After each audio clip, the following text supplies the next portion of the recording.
All right, everybody, I'm back with another dynamic interview. This one is one of what I think the coolest people that I have gotten to come across, Peter Shankman. He's an entrepreneur, he's a podcast host, he's a mastermind facilitator, runner, author, does a ton of different stuff. So Peter, thanks for coming to share your brilliance. My pleasure. Good to be here. One of the things that you talked about in your many roles today is that you are an influencer for some brands. Talk to us about how that comes about and what you do for them. I am a big believer in supporting brands that help me, that help my life, because I have a pretty big audience. Well, not huge, but I have a little over 1 million people, 1.4 million people that follow me. And the premise there is that if they have done something for me, if I use a product that I enjoy that does something for me, that benefits me, chances are the people in my audience are going to like it as well, because we tend to, as human beings, we tend to follow people that do similar things to us. Hannibal Lecter said it best in Silence of the Lambs. He said, we cover what we know. When you are looking at opportunities to communicate about these things, the brands that you support, et cetera, to your audience, what are some of the pathways you use, the channels, the techniques?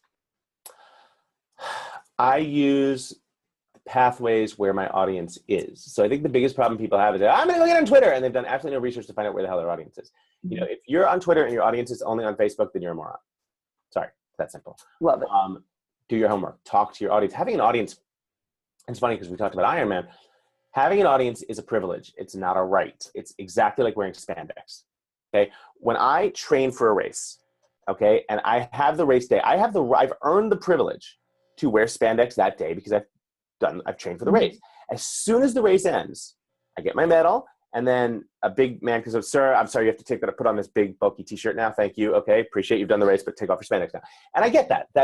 I have the privilege of wearing spandex for as long as I'm racing, because let's face it, you walk down the street, you don't look at me and go, damn, he should be in spandex. I'm going to break me off a piece of that. No, you go, okay, he's an Iron Man. He's probably watched the movie Iron Man. We'll sit on the couch. So for me, it's very much about understanding that it's a privilege, not a right. It's the same thing with having an audience. If you have created something or have any content out there that allows you to makes people want to listen to you, that's a privilege. And you lose that tomorrow if you start being full of shit. So you have to be incredibly focused and incredibly straightforward and incredibly honest with your audience. Talk to them, ask them what they want, ask them what they like, ask them how they like to get their information, give it to them the way they want, and don't deviate from that.